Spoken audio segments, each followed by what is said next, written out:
நாயகனை பெரியாள் கிராமத்தில் வடக்கு தெருவில் அருள்மிகு மாரியம்மன் கோவில் கும்பாபிஷேகம்.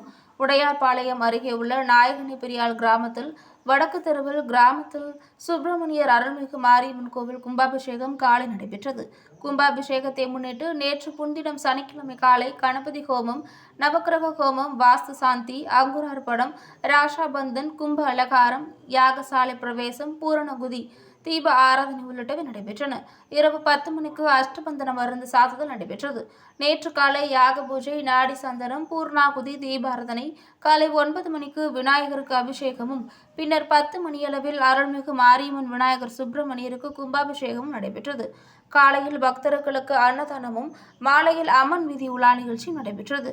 கும்பாபிஷேகத்தை காண உள்ளூர் சுற்றுவட்டார கிராம பொதுமக்கள் ஏராளமானோர் கும்பாபிஷேகத்தை கண்டு அம்மனின் அருளை பெற்று சென்றனர்.